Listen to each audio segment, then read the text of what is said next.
What's up, y'all? Welcome to the Shontavia Show, where my goal is to help you start a business based on your life's vision. This ain't gonna be your daddy's business advice. I'm laser focused on entrepreneurship in the 21st century, vision, and breaking the traditional mold. If you can get with that, you can get with me. Be sure to visit shontavia.com for more episodes, blog posts, and other content. Thank you for listening.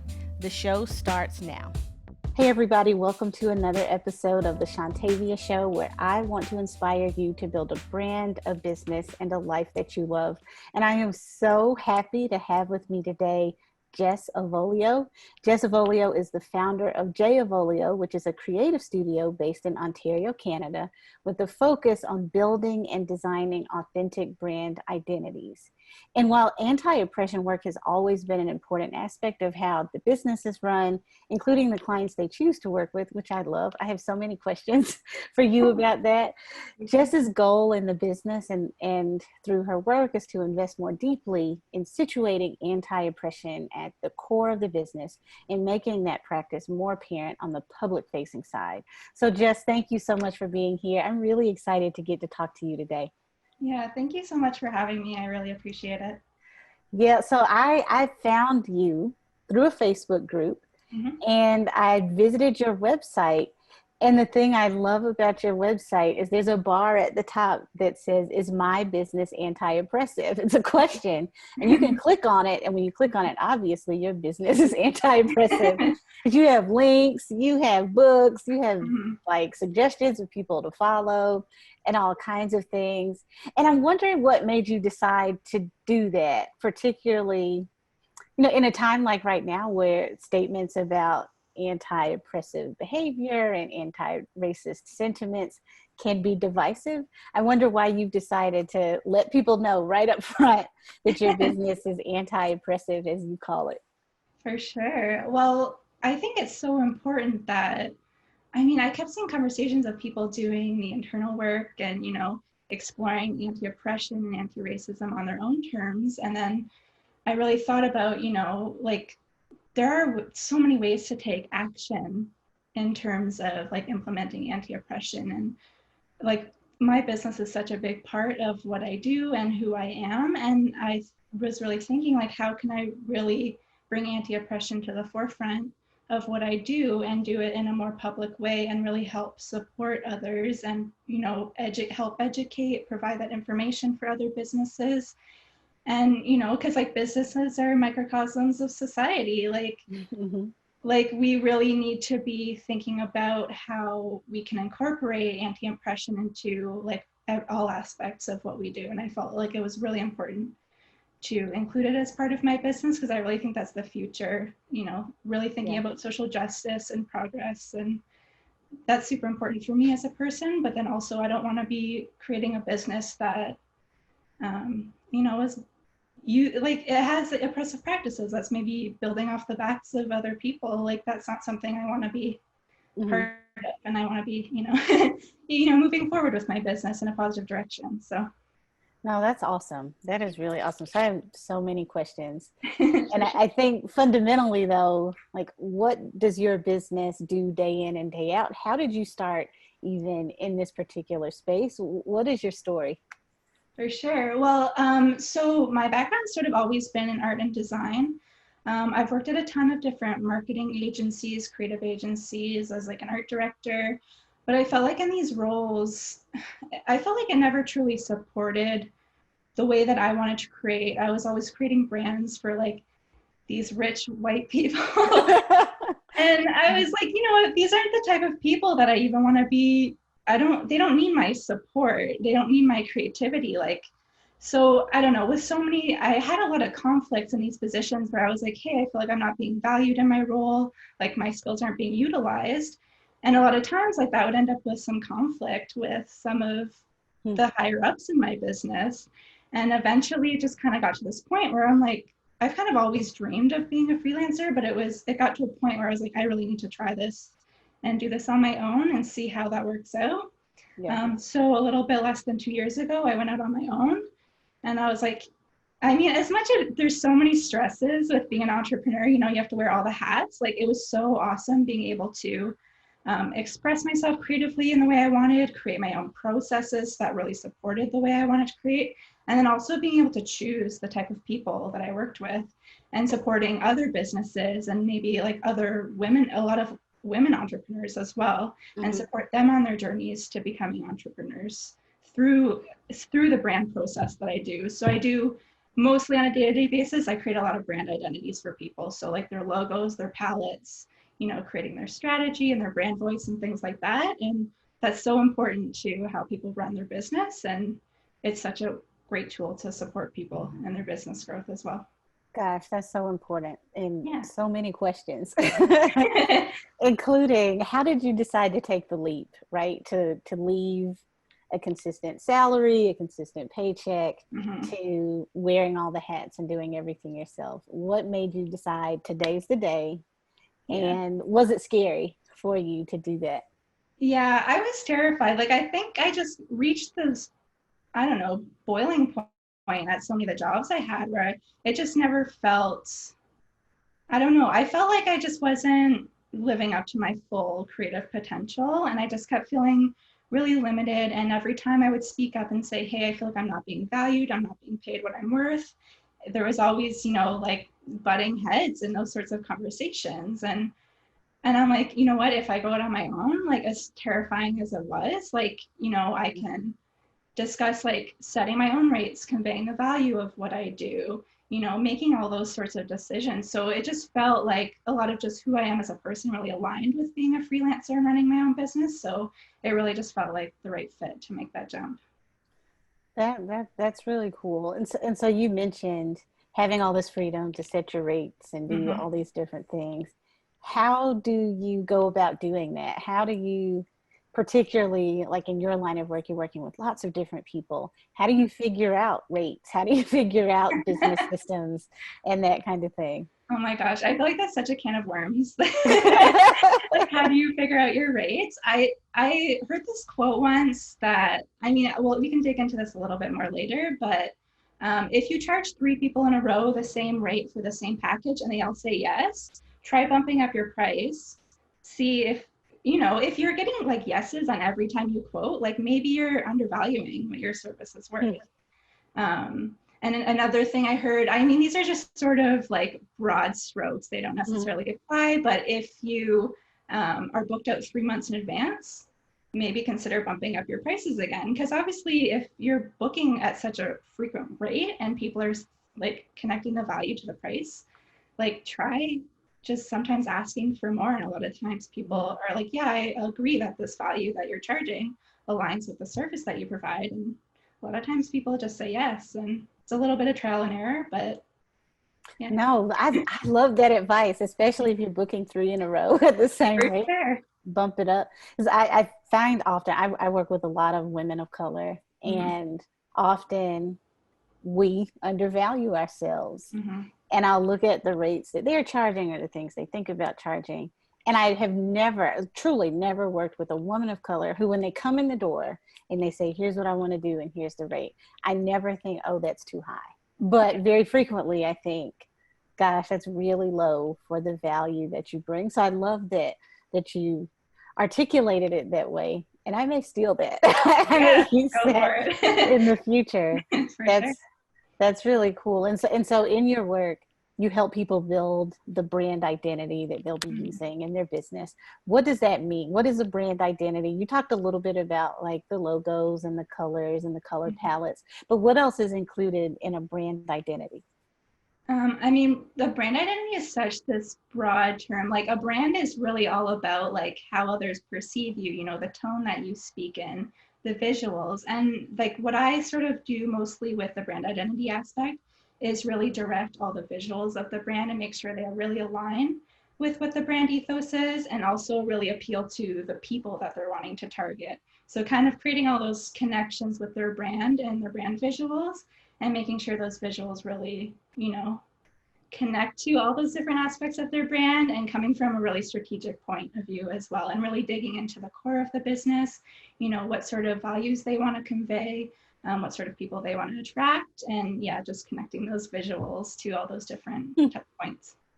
Oh, that's cool. And so what about Like when you and your target audience might look a little different or perceive things differently, how do you align the brand of you with what you want to convey to other people? For sure. Like, I don't know, I feel like there's so many instinctual aspects and really connecting with people on a really deep level throughout the brand process. So I have a pretty in-depth workbook process and workbook review process at the start before I even jump into any sort of design. I send them basically a whack load of questions for them to answer that really digs into, you know, Okay. like all the nitty gritty. Every time I send people these workbooks, they say, you made me think about things about my business I never even considered, I never even put into words. So Wow. it really like pulls out all those fun golden nuggets, and like you can find different trends throughout the workbooks that you can really pick up on. You know, find the things that really make their brand distinct and make their brand stand out and makes them, you know, different and unique, and really leverage that with their visuals. And, you know, like anything from, say, I don't know, say they're a therapist, they really want to convey a calm presence, you know, like what sort of colors can I use that would convey that feeling? What sort of fonts can I use? You know, there's all these like visual, like subtle visual cues that we Hmm. connect with certain words and feelings and Hmm. vibes that, and it's all about sort of finding those cool connections between those concrete things and those abstract thoughts, you know? Yeah, that's really neat. Mm-hmm. So if you're a new entrepreneur starting from Mm-hmm. ground zero, Mm-hmm. you don't know where to get started. You mentioned when people work with you, they say, wow, I hadn't thought about that. What are the maybe two or three things people need to think about when they're starting their brand process or creating a business? What are some of the things people say, oh, I never thought about that? Or what should we start? Where should people start? I think, I don't know, I guess, I don't know if this totally answers the question, but so many people just have a fear of jumping in, and they think maybe that they have to have everything perfect, they have to have everything clearly defined before they jump in, but sometimes it's just about jumping in and figuring out things as you go along. Like I think as much as it's great to sort of come up with a plan, it's so hard to predict what sort of direction your brand will take. Like I find a lot of businesses, they jump in and they like sort of anticipate what sort of direction their brand will take, and then they find a year, maybe a year and a half, 2 years into their brand journey that things just sort of shift, like their niche shifts, their focus shifts. So Mm-hmm. I don't know, there's so much unpredictability with building a business. I think a lot of people should just sort of, as scary as it is, just take that leap and sort of figure things out as they go along. That would be maybe my advice. Like, yeah. No, that's great advice because I think sometimes, particularly if you're a person that's multi-passionate, you have all these ideas in your Okay. head and you don't move forward because there's just too much in there. But Absolutely. one of the things I hear, I think it's Daniel Leslie says this a lot, done is better than perfect. And Mhm. so, Yeah, like you said, you just take the leap, you just jump right in. absolutely. And I'm curious what you think about like when you're jumping in, what are the things you really need to do? Like, do you really have to have a consistent color scheme at first? Do you really need like a fancy logo? What are the things you think you really should do these up front? And what are the things that you think, like you were saying, things shift so much? Are there things right now, if you're gonna jump, you should do? Yeah, well, I think to touch on your first point, like as much as someone could really believe in their own, you know, service or product they're providing, like to really consider, is this something that other people are asking for?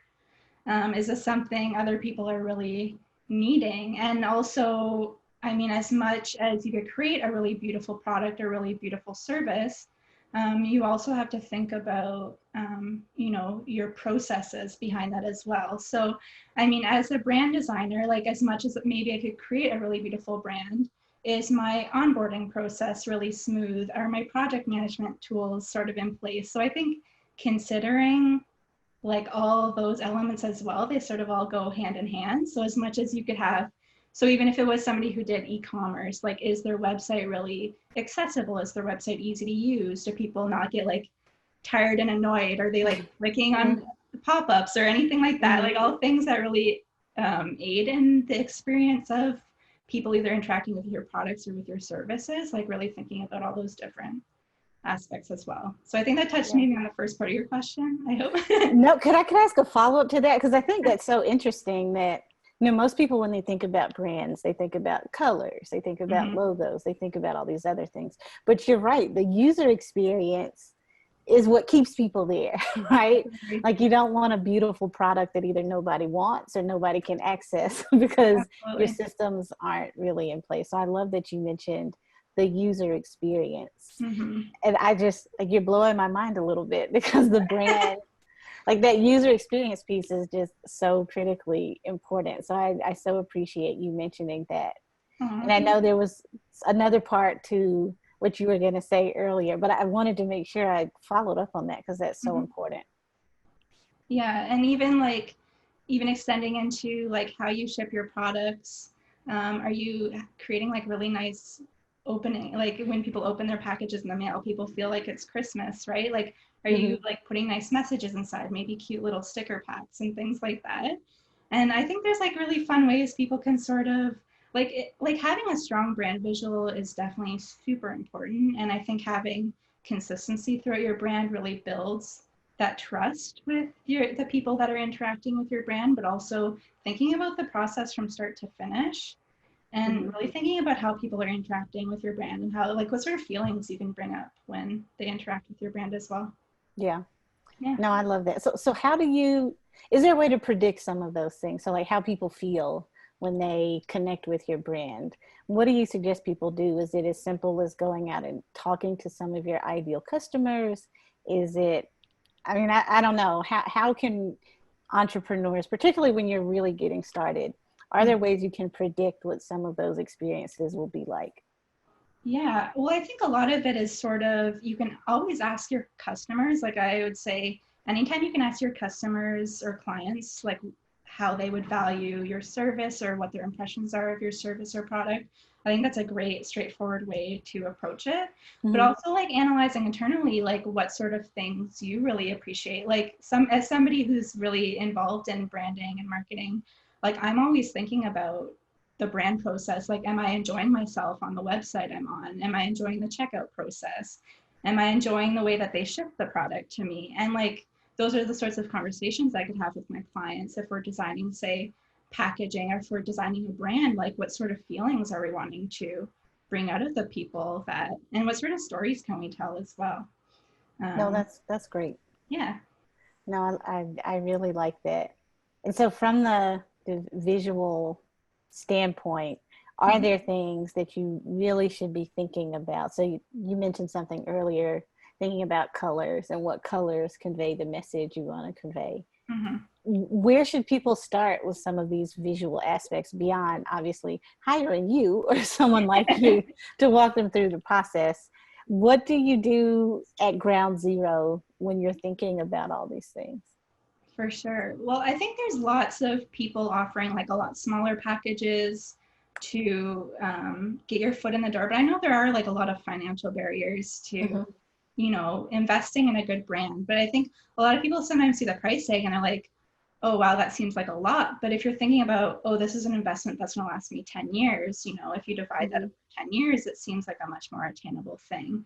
But I mean, I think there are tons of resources online that people could search, if I want my brand to look, calm and cool, what sort of colors can I use? And you can sort of build your own, color palette.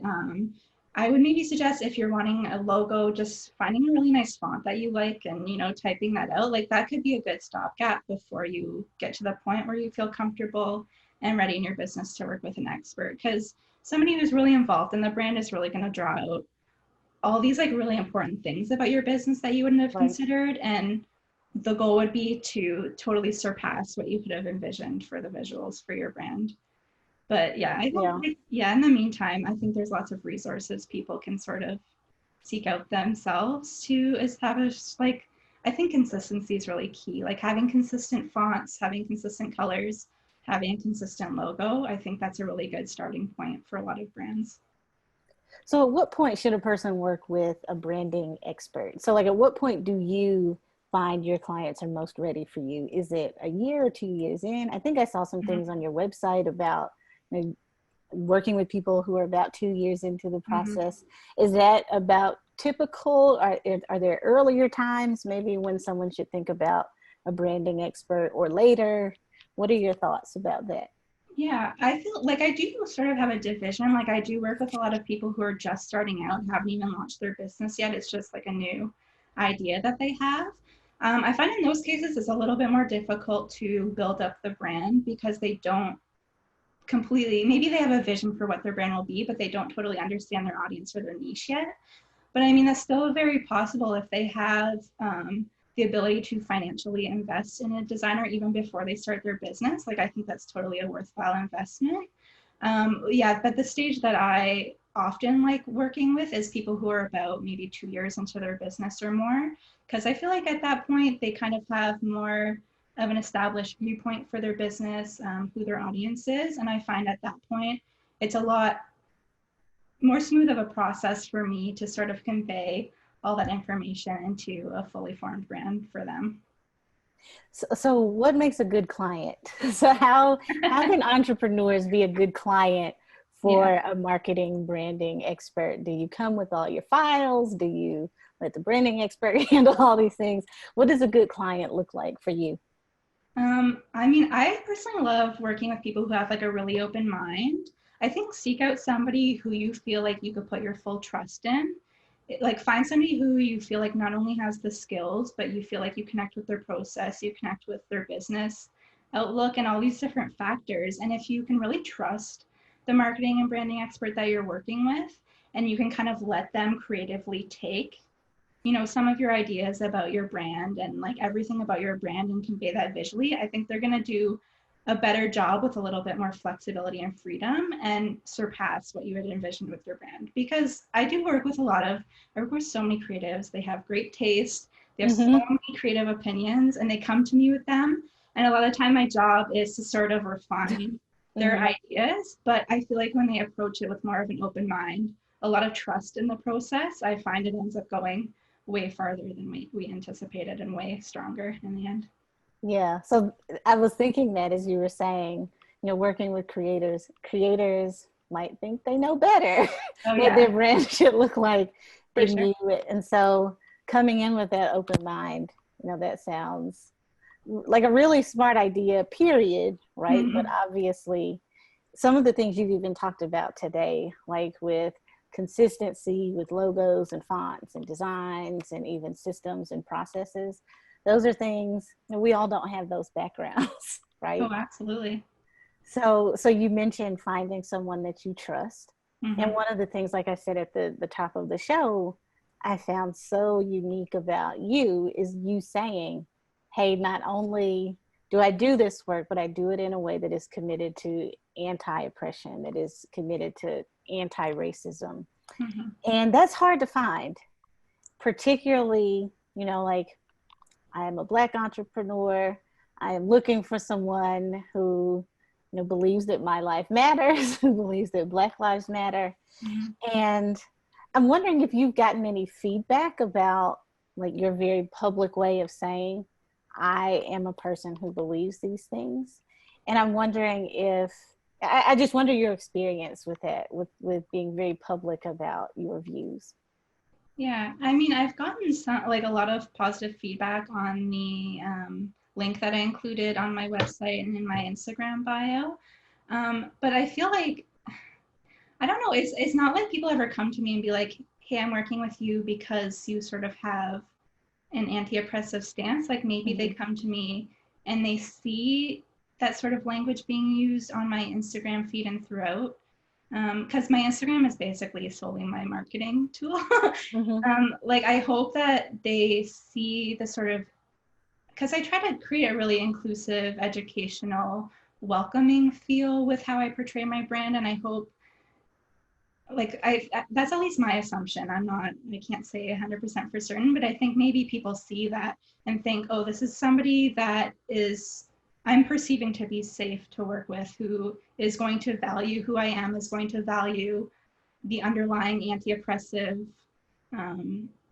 currents within my brand. And I think maybe they just connect on that level. That's at least my assumption. No, that's great. I assume so for many of those reasons.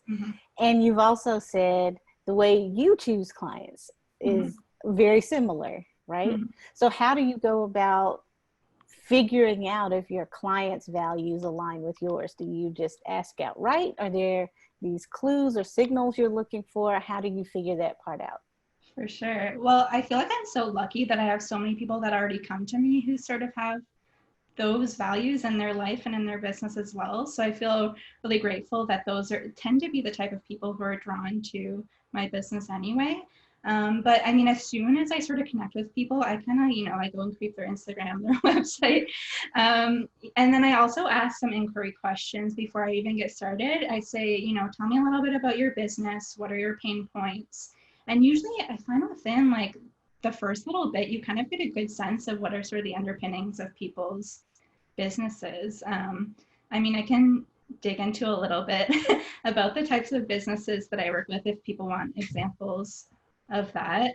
Like recently, I worked with a therapist, and she practices from, she considers like how class, how race, how gender, like orientation, all those different factors play into mental health, which I think is something a lot of therapists, like, it's not part of their practice, and there needs to be more therapists who have that. So like people like that. I also worked with a tarot card reader who really considers accessibility and also gender identity in the way that she does tarot readings. And then also, lash experts who maybe, because like a lot of the beauty industry and the lash extension industry is very focused on, white skin, able-bodied, but a lot of people who are really like digging into the diversity, like how do I do lashes on different ethnicities, things like that. I think there's like all these like little undercurrents in a lot of the businesses I work with that do have these sort of anti-oppressive leanings. So yeah. No, I love that you say that, because it's hard unless there are these signals, right, Mm-hmm. to show you that a business really believes these things and Mm-hmm. that it's not superficial. And Mm-hmm. so, like you were saying, through your Instagram page, through your website, a person just perusing can see those things. It's not just like that black box that says Black Lives Matter, and then you For go sure. back to business as usual. For sure. And one of the reasons I really wanted to talk to you about this is because, at least in the United States, when we started having these protests and this very significant and frankly scary um, racial unrest that exists in our country right now, Mm-hmm. I mean, in and around so many different things, right? But there were so many brands when all of this started, and I know this has been going on obviously for generations since the founding of our country, but with the recent instances of police brutality and violence and racism and oppression from so many different levels of our government and in our local systems, brands were afraid to talk about these things at first. Brands were afraid to say, yes, we believe Black Lives Matter. Mm-hmm. Brands were afraid to do the things that you're talking about. And this is one reason I just love what you're saying as a branding expert, that this is so important. And it doesn't harm your business, but it actually helps. You bring in different types of clients and perspectives. And so I'm wondering if you think there are businesses who should shy away from these conversations around racism, around oppression, or is this something that fundamentally should be part of every brand? I totally think it should be fundamentally part of their brand, because I think as more and more people get on board with anti-racism and anti-oppression, more people are being educated about it. Like, I think in a few years' time, people are going to, I hope, drop these brands that aren't using their platforms, like especially these huge corporations. Like, Mm-hmm. I have a lot less to lose because I'm a small business. It's just me. I just hire out freelancers. I don't think I'll ever be growing a team. So, but these huge corporations, they have such a platform to be that they could speak from, and they can really reach a lot of people. And it's like, why aren't you being on the right side of history here? Like, Mm-hmm. I really think that they all should be using their platform to be speaking for anti-racism and anti-oppression, for sure. Yeah, and it's good business. It's not bad Yeah. business. And there were so many, I do some work in this space with large corporations, and there's so many people behind closed doors who say, this is bad for our business to Yeah. get involved in political conversations or, whatever they call those things. But I love your perspective that this is actually really good for business, not just today, but when you think about the future of where we're going. Totally. We need to have this within our toolkit, and not just because it makes you more money, but because it's the right thing to do. Absolutely. And even if it is bad for business, like who cares? It's like you said, it's the right thing to do. Like, Right, right. Thank you. That is so important. That's exactly right. Even if it is bad for your business, imagine what it's like to be on the other side of racism, right? The other side of oppression. It feels much worse for those folks than you losing a few $1,000,000 or whatever. Absolutely. Yeah. So how can people work with you? I know that you have a lot of different ways that you work with people. I know you're now offering some new one-on-one designer training. Could you talk a bit about the work that you're currently doing and the way people can work with you if they're interested in the type of services you have to offer? Absolutely.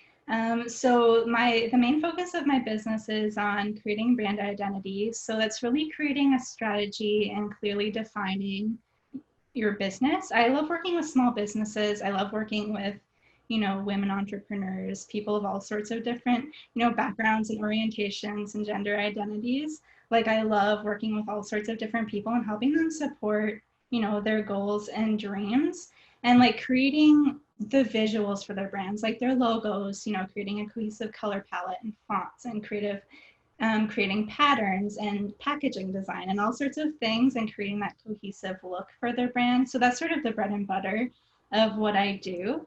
And that also extends into Instagram strategy as well. So creating, an overall look for your Instagram, revisiting your bio, what your highlight covers look like, what we could create post templates together, all things that sort of create the cohesion throughout your brand. And that's sort of my job, to create that cohesion. So everything you do, like every post you make, all your logos, the colors, the fonts, they all feel totally aligned and cohesive with each other and are truly representing your brand on a visual level and connecting with the people that you want to work with. So yeah, that's sort of at the core of my brand, is creating those brand identities and doing Instagram. That's something I'm focusing a lot on as well. Okay. And then, so the one-on-one designer training is because so many of my followers on Instagram are other fellow designers, and I like using it as sort of an educational tool, my Instagram platform, and like sort of educating other designers on the design process. And I feel like I've been at it for almost 10 years now. So I feel like I'm like really into digging into all this sort of cool like design tricks and different skills and different ways to approach the design process. So I feel like I historically had a few designers who approached me and just did one-on-one with me. We would do like a screen share and video chat, and we just sort of go through the design skills that they wanted to build on. And I love doing that so much because they were so grateful at the end of it. They're like, oh, I feel so inspired to do the work. Like, I'm so happy I have all these new skills. Like, oh, I have a way to approach this design trick now that is way more efficient than the way that I was doing it before. So it's like all these different ways that can support fellow designers as well. So I decided to start officially offering the one-to-one design training as a service. And it's just kind of a nice way for me to spend like an hour or two with like one-to-one with designers, because I feel like a lot of people, like at least me personally, I struggle to pick up information if I'm just watching like a YouTube tutorial on creativity. Like I find if I have somebody just talking directly to me and like holding my hand and walking me through it, that at least helps me learn so much more. So if I can provide that service to other designers, I haven't seen other designers offering that really. Yeah. So I think like it would be really nice to be able to, build on that part of my business and keep working with other designers and support them in that way. No, that's great. That's really great. So how can people find you if they want to work with you? Where can we find you online, on social? Where are you out there?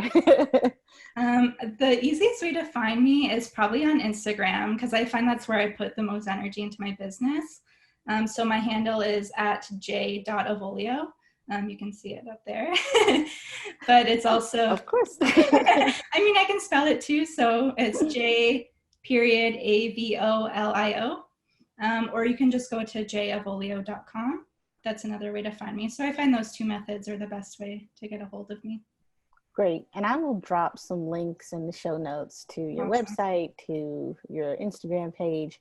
And it looks like your hashtag back there is Oh irregular yeah. branding. Yeah. So I will be following your hashtag on Instagram to figure out some strategies for myself too. This has been really, really great. Thank you so much, Jess, for spending some time with me today. I really appreciate your insights. Yeah, thank you so much for having me. I really appreciate it. Thank you so much for listening to this episode of the Shontavia Show. If you enjoyed this episode, please be sure to like, subscribe, and leave a comment wherever you're listening. You can find me on social media everywhere, Facebook, Instagram, Twitter, LinkedIn, and wherever else at Shontavia J ESQ. You can also visit me at shontavia.com to find a transcript of this episode, along with other show notes. While you're there, please be sure to subscribe to my email newsletter. The information shared in this podcast and through my other platforms is designed to educate you about business and entrepreneurship, and I love to do this work. While I am a lawyer, though, the information I provide is not legal advice and does not create or constitute an attorney-client relationship. The Shontavia Show is a Leverage Incorporated original. The show is recorded on site in South Carolina and produced at Sit and Spin Studio in Greenville, South Carolina. Original music and sound design is by Matt Morgan and Daniel Gregory. Mixing and mastering is by Daniel Gregory. And the video is by GVL Media.